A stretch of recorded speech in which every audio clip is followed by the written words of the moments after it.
Good Friday, everybody, and welcome once again to a best of BTL. All right, folks, a good one today. We're going 5 years back to February 4, 2015, and somebody had some business to take care of in the state of Oklahoma, and it happened to be Mr. Brandon Palaniuk. So he was able to be in studio with Matt and myself, and folks, it's a good one. He talks a little bit about his off-season, talks about getting ready for the Classic, talks about the Columbia River, Lake Havasu, and yes, more swimbait discussion here on BTL. So great stuff. And a little added thing, you need to check this out because he actually discusses what he thinks would be a very good format for a AAA version of the minor leagues of professional fishing. So really good stuff. Hope you enjoy Mr. Brandon Palaniuk. I want to make sure everybody also knows next week, big week right here on BTL. Monday, Bobby Lane. Tuesday, Shaw Grigsby. Wednesday, Preston Clark. And if you don't know who Preston Clark is, you need to Google that one up. And then on Thursday, the man, Denny Brower. So a jam-packed week next week on BTL. Everybody out there, if you're fishing, be safe. Enjoy springtime fishing. That's it. Matt and I will be back next week. Everybody be safe. A lot of soul. This is Bass Talk Live. Your host, Mark Jeffries and Matt Pangrack. BTL is brought to you by Lowrance, Lew's, Strike King Lures, Bass Cat Boats, Ducket Fishing, Spro, AFCO, Big Bite Baits, Sunline, and TH Marine. BTL coming at you. Good morning, everybody, and welcome once again to BTL Bass Talk Live, where we're going to talk bass fishing and anything else that we want to talk about. Yes, it is a special show with a special guest in studio, Brandon Palaniuk. Dude, what's up? What are you doing in Oklahoma, man? I'm glad you're here. Well, I just got some friends that happen to live around here. Had a week off in between shows and stuff. And, just decided to come hang out in Oklahoma. I like it here. All right, cool stuff. The Nature Boy, as always, in the house. And we're going to get to an enormous amount of stuff here in 55 minutes or less, maybe. But a ton of stuff to be able to pick his brain today. The instant feedback is kicked off. If you have a question for Brandon, fire it off there and we will get to it. But Matt, do you know what today is? Well, I do now. We kind of talked about this off air, but I did know because I'm dabbling, doing a little work in the world of high school sports in Oklahoma against my will, strictly for the paycheck. That's the wrong reason to do it, Matthew. Hey, at least he's honest. Yeah, you got to get enough money for the top ramen. But yes, National Signing Day, where all the guys you're rooting for next fall on Saturdays. Or Thursdays or Fridays, depending on what conference you follow. Yes. We'll be playing. So all the high school guys are going to Alabama, apparently. All right. This is one of the most overhyped days in any aspect of anything in the U.S. I think it's worthless. But having said that, it does have a purpose. And with Brandon here, we're going to jump right into a topic. And I know he's got a bunch of stuff on the desk there that we're going to get into and show some stuff and get his take. But I want to start off because, Matt, you've done a tremendous job posting every press release that we get just about all these new signings with guys moving around to different sponsors and all this. In the fishing world now. In the fishing world. Oh, my gosh. I get 10 a day. My email. Let me see. Let me just look at this right here. Brandon, how many emails does that say I've got right there? 874. All right. He's got a few. It's unbelievable. But what purpose does that serve? All right, so I have an idea and I want to run it by Brandon, which ties in to National Signing Day. How cool would it be, all right, if just from an Elite Series perspective, and this may be way out there, but from an Elite Series perspective, you bring all the Elite Series pros in all right, for a 2-day event where they basically showcase and announce all of their signings for the upcoming year. You invite the press, you can even invite your sponsors if they want to get involved with the big announcements for all the Elite Series guys. Is that something you think might fly, Brandon? I think that's a great idea. That's what we do here. We come up with ideas. I mean, to me, that's way better than scrolling through pages and pages on the web, looking at just a bunch of words of who signed where and how great they think the product is. Yeah. Why not do it all in 2 days, have everybody watch it, air it on ESPN if you like, and The Deuce. call it a National awesome Signing Day. National Signing Day Elite for Signing elites. Day. And this is one thing, Matt, in the 3 years that we've been doing this show and all the other years that I ran with Judici over on Sirius XM. It's 5. This is the 5th year, but anyway, Is it really? Who's counting? I'm getting old. I forget things. All right. We've never talked about this, and I didn't really think about it until last night when I got a phone call from my other boss, and he asked me, "Hey, are you going to do anything on National Signing Day?" I'm like, "No."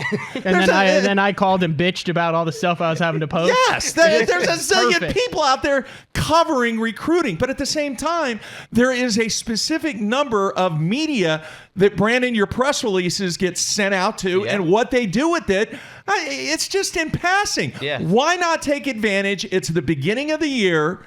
It's your opportunity to showcase everybody that you're bringing on for your season. They get exposure, you get exposure, Bass gets exposure. Why not? It could be a 2-day festival, for crying out loud. Yeah, we're making a phone call when we get done here. You like it, huh? I love it. We're gonna have to do something. What a great way to kick off the season. Now, I know you don't want to tie it into the Classic. You don't. But it would be similar to Classic Media Day without... And totally different, because that's all about, and if you want to bring in the outside people, we talked about this, you want to bring in the outside people and have them ask the dumbass questions, that's fine, but that's the Classic. All right, this is totally showcasing the Elite Series guys, not just the Classic guys. No, I'm just saying it would have that type of feel where the guys would be there with all of their new stuff instead of getting asked about the tournament and trying to throw in their new baits. It's strictly for that. You have it next to a lake. Maybe throw in a little bit of what Ken Duke did down at ICAST this past year, where he had a lake that was there to where you could go out and test some of the new stuff, and then you combine it into 2 days. You have a party, one night, and you don't have to worry about getting ready for a tournament, and everybody, all the media invited, could get their stuff done and then focus on the Classic. Because then instead of introducing what you're going to be using at the Classic, everybody has had a month to kind of digest it and focus on it rather than get it lost in the shuffle for the Classic. What do you think, Brandon? I don't know why we haven't thought about this before. I honestly think that it needs to happen. See, and Now you can disagree. This is the type of 2016. show where if you think that's a horrible idea, tell him that you you need think to it's tell a me, bad because I have idea. no problem. No, I If it- completely agree that I think this is a great idea, because I feel like that is going to give way more exposure to the elite guys and the companies that they're signing with. And I mean, it's more exposure for everybody, but in a more valuable way than just a bunch of words on a website talking about who they signed with. Right now, what's your process? I mean, you sign with new companies. You've signed with a bunch of companies over the past couple years. For the average guy who's sitting here watching it, he gets to see the quick flip on Basso and something on Bassmaster, maybe something on your social media. But how does that go down? You've talked to a company, you've made an agreement, you've signed a contract, and now it's time to get that out. How much of a part do you play in that? How does that all go down? Usually, I mean, a lot of it has to do with the company and what the company is, what kind of company. But I usually work pretty close with them as far as just deciding on like an exact day when you're going to announce it, right? So that's already being done. I mean, all of these companies are already saying, okay, we're going to launch February 5th, 2015. We're going to put this out to the world. So why not just have everybody say, okay, everybody knows February 5th or whatever is National Signing Day for the Elite Series, and all these guys come. No open guys, no weekend total series focus guys, on you guys. strictly Elite Series guys at the top level. and then I say we start with the elites, and then eventually, especially now with the FLW where they don't have all just the team deals. I think that gives us the ability to, bring a lot of the FLW guys in and just make it, a huge sport-wide deal. Okay, when we come up with ideas here, we look at three things. We look at the organization, we look at the anglers, and we look at the sponsors. I want somebody out there on the instant feedback, or you, Nature Boy, or Brandon, come up with something that is negative toward any of those entities. It is a huge win for Bass because now you get to showcase the sponsors that are also tied into your organization, but at the same time, you're giving them an additional avenue to showcase what they're spending their money on, which is you guys. Yeah, and here's my thing. Why not bring Bass into the equation where Jerry McInnes gets up there and he announces who the new elite sponsors are, or who the continuing elite sponsors are, who the presenting sponsor for the Bassmaster Classic is. You can use it for that. Absolutely. All right. Now, it's on record now because it's going to be on iTunes. Yeah. It's going to be on the replay. It's on everything. Whose idea was this? Do we even dare say? The only drawback I could see a room's for only this, so big for his head. No. The only drawback I could possibly see for this is a company saying I don't. They're making a small signing, say it's just a hook deal or something small, and they get lost in the shuffle because there's 50 other bigger signings and news that goes ahead. Whereas if they announce that, or you get a jump on it, you get at least a day to where people notice it and get a chance to look on it and click on it. It might generate some interest instead of getting lost in the shuffle of the bigger side. Okay, I understand your point, but hear me out on this. If they're a small company, what a great platform to showcase their product to an audience that may not be aware. What if they're a small regional sponsor that's really tight in the South or in the Northeast or wherever? Now they get an opportunity to showcase their product to a group and a platform that they've never had available before, which brings even more incentive to dole money out to you guys, the anglers. Yeah, here's my question is how you're going to set it up. Do you set that up per angler? So if one guy signs with 4 different companies that year, does he sit up there and he goes through each company all at once? Or do you break it into I think so, because it's his signing day. Yeah, and it's over 2 days. Gotcha. You have a 2-day period, and you have time. You could have a slots. product spotlight where the representative from the company gets up and talks about all his new stuff, and then you can have the individual angler spotlight. Yeah. The only other problem I see, and you'd be able to answer this, is a lot of times guys keep their new products close to their vest for the classic. What comes to mind is a crankbait David Walker designed for the Grand Classic, and he was the only one who had that bait and announced it at the Classic, but there wasn't that time gap for other people to get it. I'm thinking maybe the Moneymaker along your lines with the or just certain baits that you have that no one has heard of or seen until the Classic, and then you get that derby to fish it before really anyone else can get their hands on it. I could see maybe some guys going, I don't want to let people know about that a month early on signing day when I can play it close to the vest, and maybe the first time you hear about it is when I win the Classic on it. Well, I don't think you have to put as much emphasis on like specific baits as you would just that company, right? I mean, you just say that you're signing with that company, you're designing new baits, which is also going to build more hype for the Classic. Say, okay, we're launching this new bait at the Classic. It's designed specifically for that time of year, that body of water, and that's just going to build more hype, right? It's just in front of more people, and people are going, "Oh man, what is this bait?" Or you put it in a little black box and hold a little black box with it. I don't know, something. Cool. All right, cool idea. But the instant feedback is blowing up. We're look like a jackass in this hat, and I'm a Tom Brady wannabe apparently. That's what they say, man. I guess they think that I don't pay the heat bill in the studio, but it is 64 in here. I will point that out. That is comfortable. That is a comfortable degrees in here. Brandon's not suffering. If you live in Saskatchewan. Come on. All right, what we're going to do, we will try and get to the instant feedback throughout the show. The second half of the show, we're actually going to take phone calls. And you see the number right below the video stream there, 855-285-6396. It is toll free. We will take phone calls. here in about 15, 20 minutes. All right, a lot of people on the instant feedback, Brandon, they want to know off-season wise. You're one of those guys, if people follow you, I mean, you basically fish 24/7. There's no other description. Most of the time, yeah. All right, so off-season wise, has it been good? And the other thing that is kind of blowing up is, what are your thoughts on the Classic? You know, this season was actually, since I started fishing the Elite Series, this was the most time that I've had off in the last 4 years. I had about 3 months where I was able to spend at home. You know, granted, I was gone for a week here and there for different events, but, you know, I was actually able to go and do some things that I like to do outside of fishing. Man, his phone's blowing up. I know. And dang rookies. And, you know, I was able to go snowboarding with my family. I was able to go hunting a bunch. You know, and those are all things that I hadn't got to do in the last 3 or 4 years. So that was awesome. Fishing wise, yeah, I was able to go fishing. I've been working on designing some new prototypes for the Storm Arashi lineup. So I was able to test a lot of those baits, find out that they work really well. You know, and as far as the Classic goes, I've been there 1 day in my entire life. So Wow.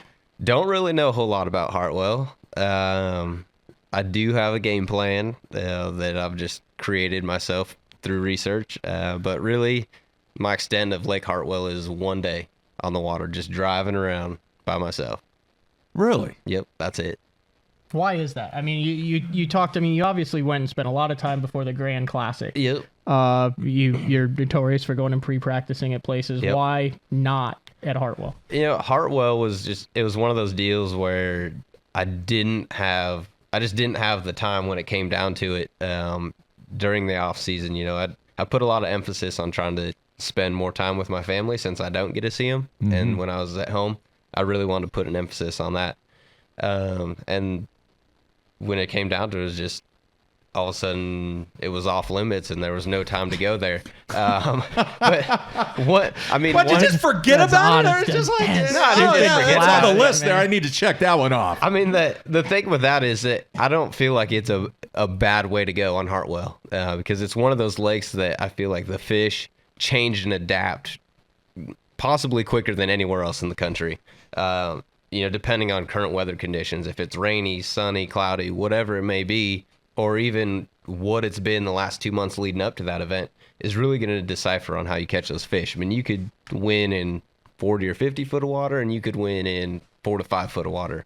So for me, it's the guy that figures it out the best that week. Where were you in 2008 when Alton Jones won? Where was I? Let's see. I was 2 years out of high school. I was cutting trees down. Were you still wrestling?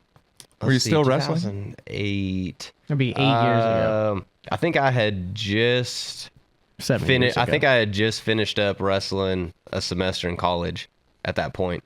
And pretty much just knew that my life was directed towards making it to the elites. I mean, I was still fishing the Federation Nation, fishing local stuff around the house, and just working 7 days a week trying to fish. Do you remember that tournament? I mean, do you remember following it or anything specifically about it? I mean, I remember it. The water was lower. It was cold. He won it fishing the middle of a ditch, fishing a bunch of fish, catching, spots and largemouth out of flooded timber.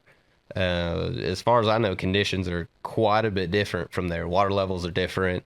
So I expect that it's going to fish different, even though if, weather turns for the worst, it could be very similar.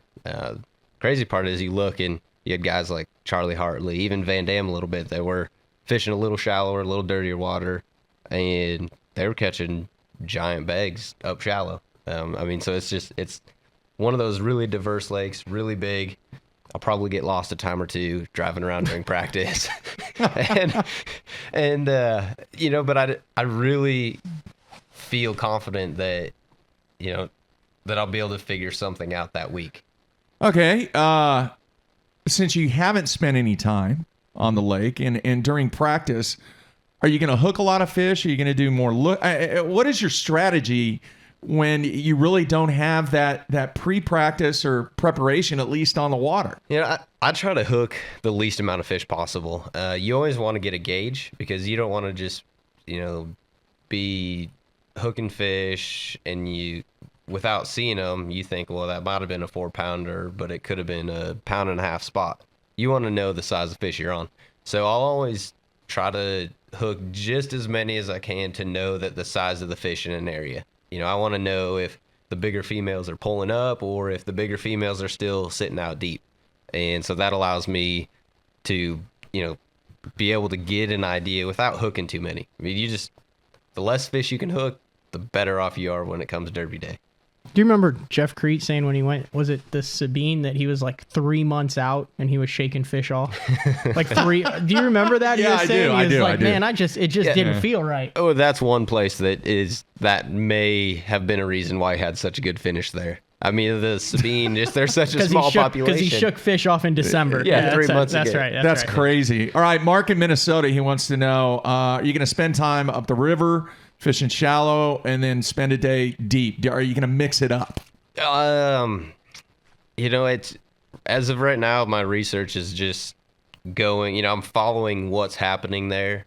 And it's going to depend on what the conditions are. If I feel like up the river is going to play a role, then I'll check that out. If not, then, I'll spend more of my time down the lake. But yeah, I mean, if I have to split up the days, then I will. But I really like to try to concentrate on an area more than just get spread out on a lake that big. Do you put like the weather app on your phone and stuff for like Greenville, South Carolina, and follow it like starting now, leading the months up to where, you can just take your iPhone and scroll through and see exactly what the weather's doing there?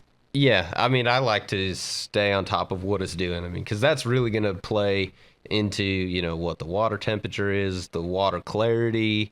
I mean, those are all things that are really going to come into play in that tournament. And that's how you're going to decide what baits you're going to pack. I mean, there's a lot that goes into it, preparing for it when you have a 2-month off limits. You got to look at all that stuff to be able to come up with some sort of a game plan. Do you have your game plan right now? It's in the works. It's in its beginning Progress, stages. huh? Yeah, it's in its beginning developing stages. I mean, I could pack everything right now that I think would be the right stuff, and conditions it could rain for the next 2 or 3 weeks leading up to the Classic, and I would probably have to repack everything. How much, interesting question on the instant feedback. I don't know who it's from because they didn't put their name, but fishing out west, we talk to a lot of the Western guys, and sometimes they make a move, to the south or to Oklahoma, like Freddie and Amart. How much has that helped you on tour, fishing out west? And then I'm really curious, in Idaho, fishing in Idaho, did that help you at all on tour? The cool thing that people don't know about Idaho is it's probably one of the most diverse areas that you can live, to grow up and like learn different techniques. Wow. Really about the only thing that we don't have is like deep river ledge fishing, like the TVA lakes, Gunnersville, Kentucky Lake. We don't really have that. But I was able to fish a lot of largemouth, smallmouth. We've got really dirty water in the spring because we get snow melt. So it floods, it's dirty, you see 6 inches. Same exact lake in the summer. In the fall, you can see 25 foot down. And it's clear. We got grass, rock, docks. I mean, you name it. A lot of river systems as well as natural lakes. Pondere Lake, 40 minutes north of my house, is over 1,000 feet deep. They test submarines there. So they test submarines. They do. They have a submarine base there, and they test submarines in the lake. So is there like a siren that sounds or something when they're submarine testing? I mean, how do you? No, but I will tell you, it will freak you out when you're driving down the lake and all of a sudden one of those submarines breaches seen the them? surface. Yeah, I've seen them breach the surface. How out there. deep's the lake? Over 1,000 feet. Wow. That's pretty cool. It's like the 5th deepest lake in the country, I think. Yeah, it's really deep. So, I mean, and I'm only 2.5 hours from like the Columbia River and places right. like You're that. northern Idaho. Yeah, correct? I'm north. I'm 2 hours south of Canada. Okay. Didn't you say you're like a half hour from Spokane? Yeah, and I'm only a half hour from Spokane, and an hour and 15 minutes from the Montana border, so it's pretty skinny up there. Okay. You can be in a lot of places quick. But on tour, I mean, that's helped, right? All that diversity of growing up fishing those different types of bodies of water, seeing all those different conditions, it just lets you adapt quicker, right? The light bulb goes off a little bit quicker on what you need to do, and I feel more comfortable fishing in a lot of different situations. How rough does Columbia River get? it's the roughest place in the world, hands down. Do you know about this place, Matt? Have you heard about it? Yeah. I've seen stuff on it and heard about it. I didn't know that it got, like Lake Ontario rough? Yeah. Or different type of rough? Well, that's different. It's that's different. What I meant. But I mean, just as scary, just as dangerous? More dangerous. But because the problem is that, like in the Great Lakes, a lot of times they'll spread out. Right. It stacks up in the walls. You think about like the mouth of Ontario, the mouth of the St. Lawrence River is the worst section. Like that was the worst part I had to go through because you have all the current from the river and everything. Right. The Columbia River is nothing but current all the way up and down it. Right. And it's got 200-foot canyon walls that just funnel the wind. And it always blows against the current. So, I mean, they stack so high and so tight together. I mean, guys sink boats there every year. And you'll open the lock doors, and that's the only place I've been where you'll try to lock down, and the lock master opens the lock doors, and you just pray that he shuts them back and doesn't let you out because he opens the lock doors, and there's like 5 and 6 footers rolling into the lock. It's nasty. Locking issues are off limits on this show. We should have told you that before the show started. That's kind of a disclaimer. We don't talk about issues in the lock. That's a different lock we issue. already buried that last week, but we didn't give you the heads up. All right, Jeff in California, he wants to know, what are your thoughts about the West Coast swing this year? I love it. I wish that it was set up where I just had to drive from home. I'm going to be driving from the East Coast, so it's not like it's really any closer for me. But always love coming to the West Coast, right? I mean, we just don't come out here enough. I mean, there's so many great fisheries on the West Coast that really need to be highlighted. So never been to the Delta, been to Havasu one time in my life. Looking forward to both of them. All right. Experience on Havasu. I spent a couple days there. Fished a tournament a long time ago, back in my Federation days. You win? No. But I really do like that fishery. I mean, it's clear. It's got the river, the lake, the smallmouth have just continued to get bigger and bigger.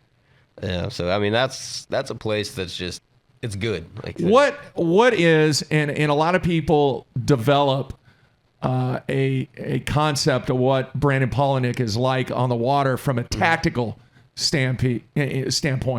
If you had to classify really what your go-to stuff and really what's in your wheelhouse, what would that be? And it'd be hard for me to just like pick one thing. I mean, I could pick what my favorite stuff to throw is. Yeah. But I mean, to pick and just say like this is what I have the most confidence in is really hard. Because when I won Bull Shoals deep cranking, I had hardly ever thrown a deep crankbait in my entire life. Like that was my second time on tour. We got some crazy stuff going on. Mark's got that TV in the studio set, and it turns on every 4 hours. Sorry about that. Take care of his narcolepsy issue out here at the studio. It's like what in the world's going on here? Back to deep cranking with Brandon Palaniuk. But I won that deep crankbait. And I didn't really have any confidence deep cranking until that week when I found those fish. Is that why you always put big deep crankbait treble hooks in your hand because you don't know how to you hadn't been around them that much? Yeah, I figured that was just normal. But I mean, I love shallow crankbaiting. I love to fish fast. Really, I mean that's comes down to it. If I had to pick my favorite stuff to throw, it's giant swim baits. All right, let's see some of those. Right. I'm going to go to We're going straight into the giant. We're going to go into this. Yeah. I mean, it's hard not to talk about them. I love them. So, this one, I don't even know some of this stuff. I probably shouldn't even tell people, but since I like all you guys, I'll go ahead and release some features. This bait right here has probably accounted for $100,000 in the last couple years. Not just solely, but has captured key fish in its existence in my box. That exact bait. Like just this one, like this exact bait, not this that style. That is the bait. Like this bait, as you can see, it's a little chewed up. It's been sharpied and fixed a couple times, but this exact bait right here is probably accounted for $100,000. So how many, let's just do that bait. How many of those would you say are in the United States in circulation being fished right now? Of this exact, this style of bait? Yeah, well, that bait, that brand, that type. How many in circulation right now being fished in the United States? Oh, gosh. That's hard to say. Less than 500? No, I would say more than that. I would say less than 2,000. By the way, take California out of the equation. hey, a lot take of California people. out of the equation. I'm giving you a heads up right now. Take a lot California of people, out. Yeah, less than 1,000. They want to know brands. They want to know what it is. It's a Roman-made negotiator. All right, there you have it, folks. You can tell them exactly what it is. They can't get one, so Yeah, you can't. Well, you can go on eBay if you want to pay like $300 for it. You can get one. Wow. Start putting offers. I won't sell this one though, but I got a couple more. Oh, by the way, Nature Boy, several people want to know if you're wearing a bass mode stocking cap rather than beast mode. a bass mode. No, I'm not. No, they can't see the whole hat apparently. You want to know a funny story about this beanie? I just grabbed it this morning. I haven't really worn it. Fred Rambanis gave it to me because his head was too fat to fit it. It fit halfway over his ears, and it kind of looked like a yarmulke. So he gave me that at a couple. This was like 3 or 4 years ago. At a couple shirts that were like midriffs on them. That fit me perfect. That's a true story, and I just remembered that right now. That's jeez. That's awesome. All right, let's keep going here. What awesome. else you got, man? Oh, this probably has accounted for more big fish in California than any other bait. This is an 8-inch Huddleston Deluxe. It just has incredible fish catching power. I don't know why, but this size, this 8-inch size, really all around the country. I mean, I've caught fish in Florida on this bait. So it's crazy what, I mean, people look at this, they're like, there's no way a fish is eating that. But they're opportunistic feeders, and you put this in front of a fish that's fat and lazy, and it just kind of slowly creeps by them. They're going to try to put it in their mouth. Like, that's just what they do. They don't have hands. They can't pick it up and feel it. The only way they have to test anything is to put it in their mouth. How many tournaments over the last 2 years did you throw a 8-inch plus bait? Just ballpark. Or you give it 16 or give it 17 Elite Series tournaments. Ballpark. I mean, just at least made a cast in the tournament with it. Not saying whether you caught them or not on it. I would say at least half. Probably more. Out of like 16, 17 tournaments, probably 10 of them. And guaranteed you there was one in my boat every single time. Wow. Hey, earlier, somebody wanted to know, did you throw a spinning rod reel more often than a bait cast reel last year on tour? I threw a bait caster more. Okay. Yeah, I mean, you just have so many more applications with a bait casting rod than you do with a spinning rod. I mean, and a lot of that depends on the schedule. But our schedule is pretty heavy on... just bait casting type lakes. Gotcha. All right, what else you got, man? Let's see. I got another bigger. This is just a bigger. I call these 2-piece baits. They're just an S swimming action. Baits. Glide baits. I call it a 2-piece because it's 2 pieces. This one is a Gancraft jointed claw 230. You can see this one's beat up as well. I will give you a little tip. This bait right here, tied direct to the nose of this bait, you'll get a lot better action of it. What's a retail on that one? Retail on this one, gosh, I don't even know. I've had this one for a long time. I bought it probably 3 years ago or something. It's like around $100. Have you ever? Most of them are around $100. Have you ever made that tomahawk cast with a swim bait, and you're around structure and there's trees on the bank or something like that, and the braid snaps? Have you ever went up on the bank and had to retrieve a swim bait in a precarious place? I haven't had to on the bank. I haven't cast one off and had it land on the bank. I did cast off a Roman-made mother, which, if anybody watching knows, their mouth probably just dropped to the floor. That's like a $450 bait, and they don't make very many. It takes 13 hours for the guy to make one of them. Wow. So It's almost as long as it takes to produce this show. they're not very readily available.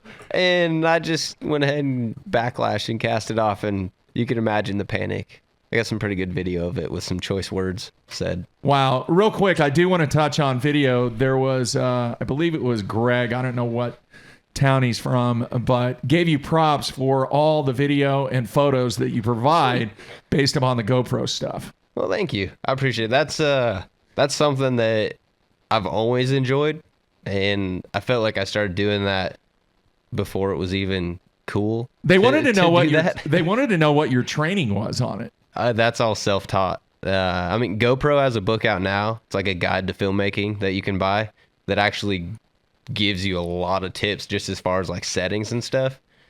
What is it? GoPro for Dummies? It's like like a filming Bible. It's pretty cool. Really? If we take a break, can you bring your GoPro backpack? Yeah, I got my GoPro backpack. If we take a break, you can go grab it. It's pretty cool. We'll take a break here in about 2 minutes and then come back. I'll bring it. I'll show it to you guys. But a lot of that's just trial and error, self-taught. It's a way for me to bring something different to the fishing world, right? Not just your typical, hey, here's a bait, I'm going to tell you about all the features of it and why it's so cool.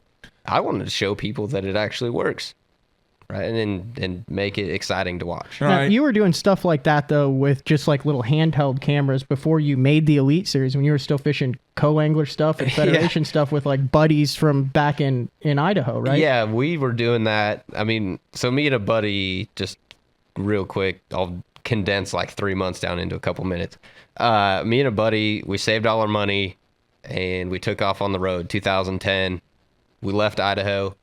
We scheduled out a couple months. I had a Federation National Championship I was going to fish on Watts Bar in Tennessee. We took a couple months. I had an old school flip video camera. They don't even make those anymore. That old little flip video camera, I think it filmed in 720 for HD. Yeah. And we just took that and we filmed a bunch of just the cool things that we saw, different things fishing. And that kind of was the beginning of me just filming all the different fishing things that I do. And then it just, as cameras advance and GoPro gets better and better, it just opened up more doors to do a lot of different things. And now I honestly enjoy it. It's just kind of a secondary hobby thing. So I don't know. It's just something to add, as if I wasn't busy enough. All right, cool stuff. Really quick questions, and then we will go to a break and come back with your GoPro stuff. They want to know what kind of line do you use to throw those baits that you've been showing us, and then also they want to know. Frank in Michigan wanted to know: are bigger baits gaining more attention on tour with the Elite Series guys? First question: most of the baits, I would say probably 75% of the time I throw on 20-pound Berkeley Trilene 100% fluorocarbon. I like fluorocarbon. You can read forums and stuff all over. Guys throw it on mono. Some guys throw braid with a leader. I like just straight fluorocarbon. 20-pound test most of the time. I will step it up on some of the bigger baits and go with 25-pound, but it's the exact same Berkeley Trilene 100% fluorocarbon. Next question. I can't remember what the question was. Bigger baits. Yes. I think it's starting to catch on, but there's a lot of guys that just don't have the confidence in it, right? They weren't exposed to that at a younger age. Like, I've been throwing big baits before I made the Elite Series, and so it's something that when you're used to it, it's just in your arsenal. And once you see it, like I've shown it to a few guys and my buddies back on the East Coast, and now they're addicted, right? I mean, they've spent several $1,000s buying baits, and it's just because they've got what they call draw power. I mean, you can, even if they don't eat it, it's one of the best search baits you can have in the entire world.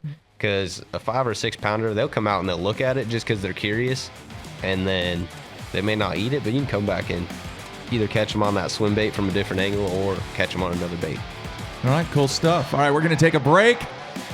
Come back and check out his GoPro arsenal. So everybody stay tuned. We'll be back with BP. This is BTL. Everybody stay tuned. The search for the best combination of value and performance is over. It ends with Elite TI2. From high-res views of active imaging to mapping in real time with Genesis Live, the high-powered performance of Elite TI2 continues to dominate. And now, wirelessly share sonar waypoints and routes between TI2 displays. Get up to $200 cash back when you purchase a Lowrance Elite TI2 or Hook Reveal display. Visit Lowrance.com/offers for details. Yeah, you care about gear ratios, inches per turn, and ball bearings, but most importantly, you want reliability and dependability in the equipment you use.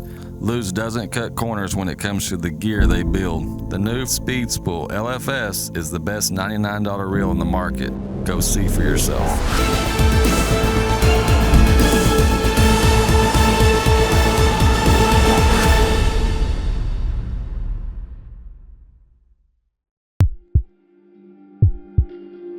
We've paired one of the most iconic hulls in the history of bass boats with a proven lineup of trusted accessories. We're bringing you best-in-class value and performance, leaving others in your wake. Turnkey value, turnkey performance. The Pantera 2 is an overachiever in the 19-foot category. Once you hit the throttle, you'll feel the rush, and there's no looking back. Kevin, what are you doing here? Oh, I'm just filling in for Billy. I need a 660 shad crankbaits in the Series 5 model. We're out. You're not out. You got all kinds of them right there. We're out. Kevin, I need 6. Have a lollipop. I do not want a lollipop. Have a lollipop.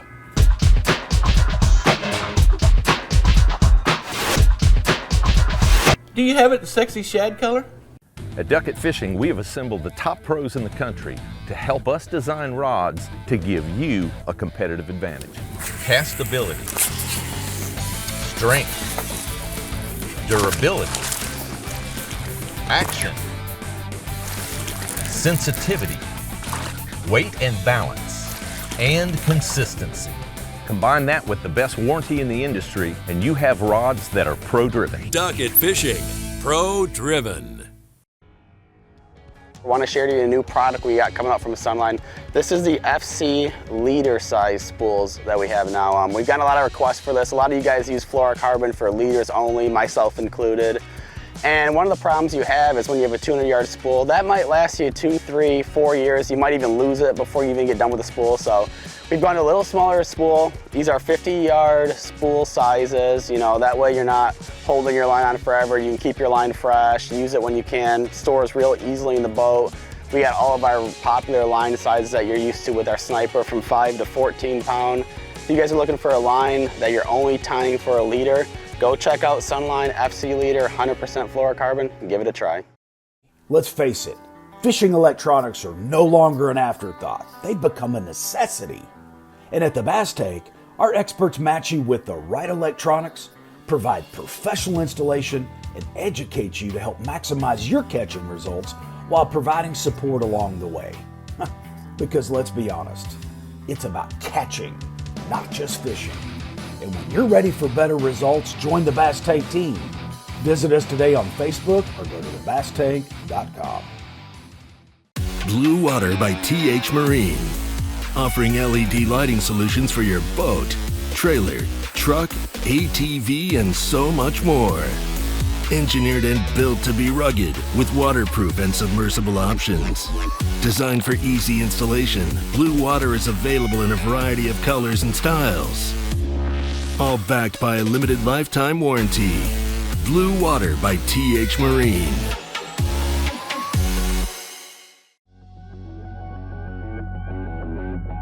The name SPRO says it all. SPRO stands for Sports Professionals.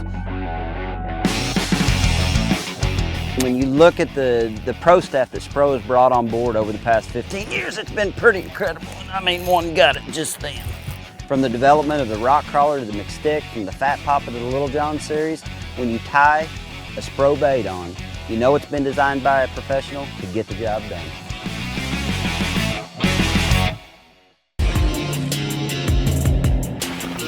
While I travel the country on the Bassmaster Elite Series, I simply can't let the weather be the reason I don't win $100,000. That's why I use AFCO clothing to keep me warm, dry, and protected from whatever Mother Nature wants to throw at me.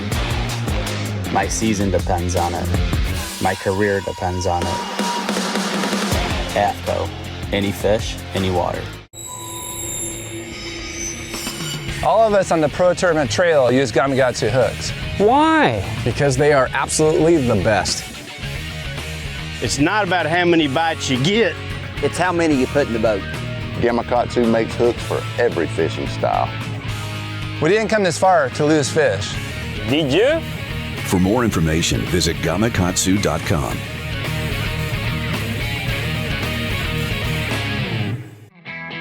The Big Bite Baits Kamikaze Swim-On is a very unique bait, and it's got a full body but with ribs to give it a bigger profile but not more plastic. It's got a jointed tail that gives it a lot of action, as well as this up and down crawl type trail with holes and ribs in it, so it creates a bubble trail almost. This bait is supposed to be fished upside down or vertical like this on a great for a chatterbait. I prefer it on a swim jig as well, but you can also cut it down and put it on the back of a finesse jig.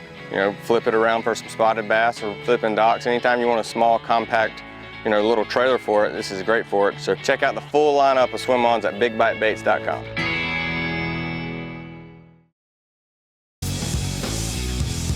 All right, we are back. Mark Jeffries in studio along with special guest Brandon Palaniuk. For the whole show. The whole entire show. An hour. Not just a guest segment. Yeah, good stuff. Yeah. All right, we're gonna go to the phones. Here we have about 15-20 minutes left. 1-855-285-6396. It is toll free. If you have a question for Brandon, we'd love to take your call. In the meantime, guy broke out and gave you props for all your GoPro stuff, Yeah. and you've got your GoPro there, your gear there. What do you want to show us, man? Well, I actually just got this new backpack that I'm pretty excited You about. want me to, I'll just take these swim baits off your hands so you can put the GoPro bag up there. Well, I'll put it up there, but I'm keeping an eye on these baits. Okay. Yeah, you got to watch him, Brandon. Well, I know. Good thing is I know that he's got Fred Urbanus's midriff shirts on, so I know he doesn't have enough room to hide them. So we should be okay. That's pretty funny. You know, these keep disappearing. This is like...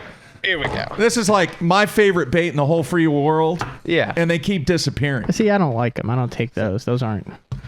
All right. So Yeah, that's easily this goes. accessible. This is pretty cool. Yeah, this is pretty sweet. So this is my new backpack, right? I just got this the other day. Got it on Amazon. Holds all like my. Wait, you have to pay for extra some amounts. stuff? Yeah, I pay for a lot of stuff. Wait, you seriously? You're paying for stuff? Yeah. Okay, I just letting people know out there. It's not going. just hey, check out the new backpack. It takes a little legwork on your part, and you're investing in this. Yeah, I literally bought all this. A lot of the filming stuff that I have, I've bought. Right, so this is the back of it. I'm pretty excited about this thing because it keeps me organized. Check these things out. They Velcro in. They're labeled for cameras, as if I very wouldn't nice. know because they're clear and you can see in it anyways. Yeah. But I'm going to tell you, when you've got all this stuff, this has saved me because I was trying to figure out a way that I could just grab something out of my truck, throw it in my boat, and have everything there, be ready to go. So I've got, what I got? 1, 2, 3, 4. I got 9 cameras in there right now, which is important because you got to be able to get a lot of different angles. Right? People are thinking, What's the that's most ridiculous. that you've had on your boat at one time? I think I had 8 at one time at the Classic last year. Well, I mean, between like a hat clip, chesty, different angles, power pulls, all kinds of stuff. That we're doing the classic odds that we always come out Next with every week. year, but we're doing prop bets. Yeah. And I got Dave Rush helping us out with the prop bets. And he goes, "You're not coming out with them today, are you?" And I said, "No." I said, "Why?" He goes, "Well, one of them's Brandon, and I didn't want to insult him while we were there." I said, "What is it?" And then one of our official prop bets is how many GoPros Brandon Palaniuk will have on when he weighs in the first day at the Classic. What's the over-under? 7. Wow. During weigh-ins or while fishing? No, when you roll into the Classic arena? weigh-in in your boat and on your person. Now you can't give that away because it's I mean that would. Yeah. This is I won't- strictly yeah, for I won't say- entertainment I value. won't say anything then. I mean, Is 7 a fair number that they can guess over under on?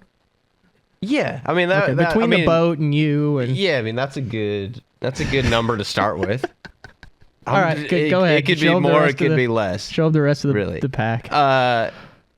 I mean, there's really not a whole lot to it, right? I've got one that's got the cameras. I've got one that's got backs, right? So you can exchange your back doors on your. That's just going to allow for better sound. You can add floaty back doors if you think you might lose your camera, so you want it to float. How many have you lost ever? Like, Uh, total in your life? How many GoPros are? probably like 6. I don't know. No, Dave said Dave just said on the instant feedback, Matt, that if you had one of those backpacks, it probably would have saved you $2,000 already in stuff that you had to replace because you can't find it or it broke. Hey, when you're trying to film 8 things at once, sometimes stuff gets lost as a casualty. Yeah. I mean, this is like the greatest thing ever, though. Have I ever lost a camera? This guy's lost a half dozen. Yeah, but I mean, maybe lost isn't the right word. Like destroyed? Yeah, I mean, I literally just got one the other day. Got a Hero 4 Black, so that's like the most expensive one they make. Mm-hmm. 5 minutes into taking it out of the package, I strapped it on the boat. Me and Hunter Shryock were filming a new video. I grabbed one of his GoPro mounts. Had no idea that it had a different back door on it, and submerged it in the water and completely fried it within 5 minutes of having it. Wow. So there went, several $100s. Have you ever crashed your drone? I've been gonna ask you that. Yeah, I have crashed my drone. They're not certified waterproof, but I fully submerged it in Gunnersville the first week I got it.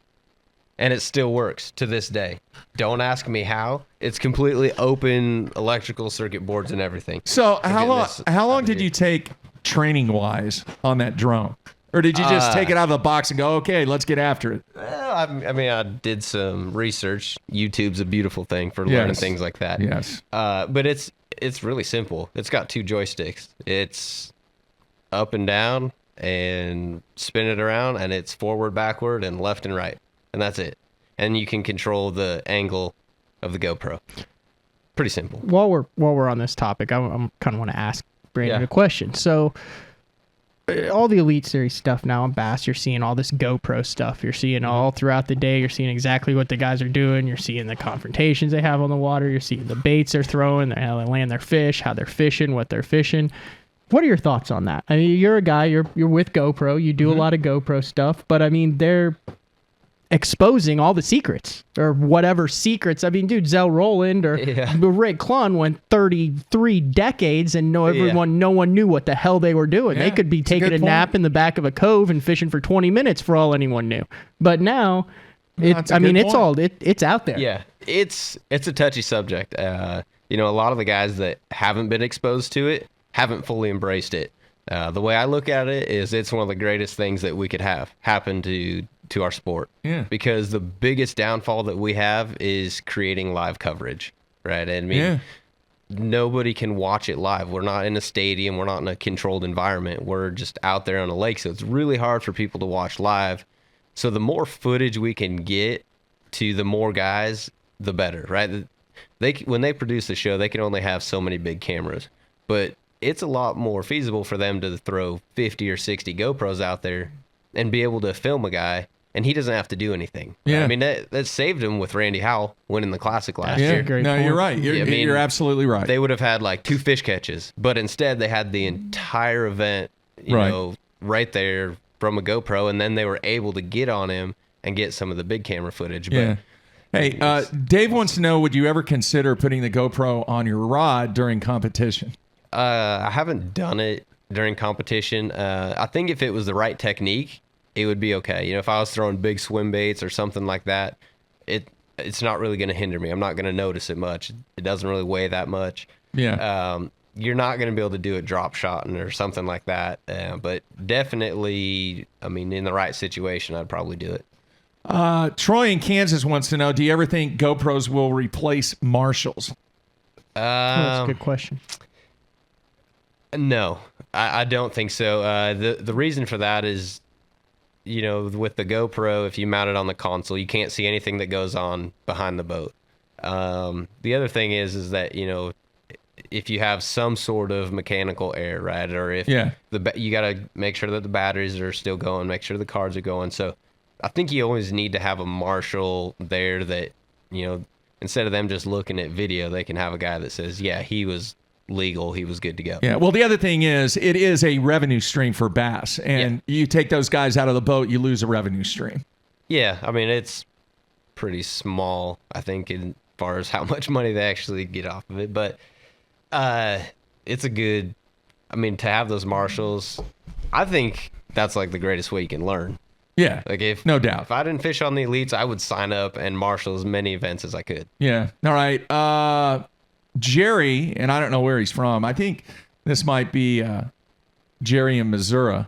Not sure. He wanted to know everybody's thoughts on Chevy pulling out of fishing on the FLW side. That was a marketing decision that they made. Right? I mean, they pulled out of FLW because they felt they wanted to go a different direction with their marketing campaigns, but they will not be pulling out of fishing. You'll still see them around in fishing. I mean, guys are still going to use Chevys. They'll still be marketing within the fishing industry and the outdoor industry because they know, how important that is. I don't completely agree with how all the FLW deals went down. Yeah. A lot of those guys found out really late in the year when most marketing budgets were already done. So I feel for all those team guys, Chevy guys and all the rest of the team deals. But I don't know enough to really comment on how their marketing goes. Nate, you got any comment? No. Yeah. Nothing. Nothing. I mean, I really don't know anything about that subject. I just know that it did hurt a lot of the FLW guys. I mean, that's the problem when you're with someone for that long and that's your main deal and that goes away. You've relied on them for that long. You end up with guys who have made a career out of it and have fed their families with it, and then they've got a month, after being with it for 15 years and try to figure out how to do it without it. It sucks all the way around, but a business decision. I'm going to say this. If we had that format that we discussed at the first part of this show, you would know. You would know because people would have to have everything in line before November rolls around. And I think you're also going to see maybe a couple more press releases come out from FLW and stuff that there's going to be some other team deals down the road. I mean, they didn't completely go away. You've already seen them taking care of some of the guys with Walmart and some new sponsors that come on. So Jim in Louisiana wants to know, what editing program do you use? I use two main programs. I use GoPro Studio. I mean, that's by far, if you're just starting out, that's the easiest to use. It's free to download. Just go to their website, gopro.com, and you can download that software. I use that a lot also to import my videos because there's a lot of technical terms into how it transfers from the camera into your computer. Right. But that program is designed for that, to work with that camera, so it does a really good job of importing that and getting all the quality out of the footage into your computer. The more technical one I use is Final Cut Pro. I mean, that's got way more industry than I know what to standard. do. Yeah, I mean that they can build movies on that, like that you see in theaters. Yeah, I know you're a busy man and you don't have a lot of time, but I'm telling you, you have enough followers out there because of everything that you're doing from a GoPro standpoint. Make about a 4-minute video to show them how to do that. Yeah.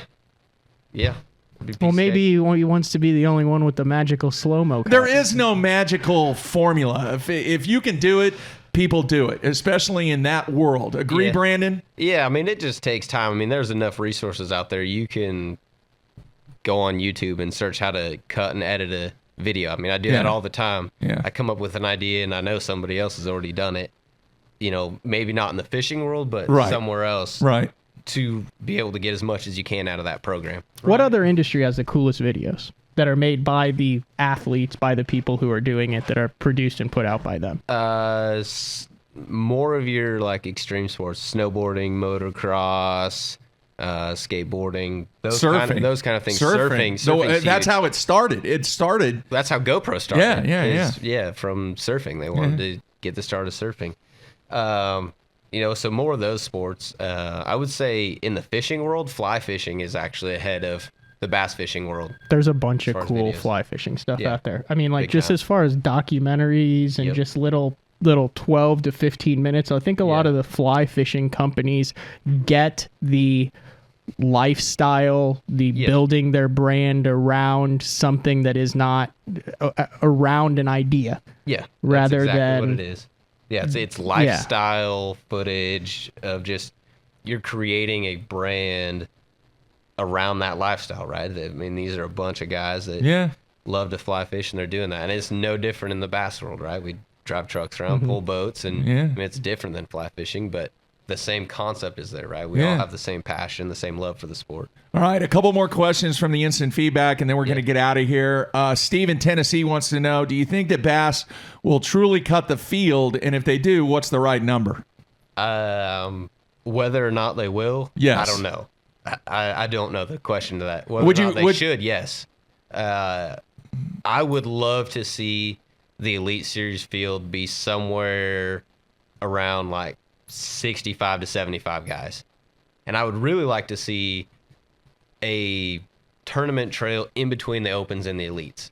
So when you qualify from the Opens, you go into a section between the Opens and the Elites. Like AAA. Like a AAA thing where you can still make a living fishing, right? But you're not getting as much exposure. They're still televised, but not to the extent of the Elite Series.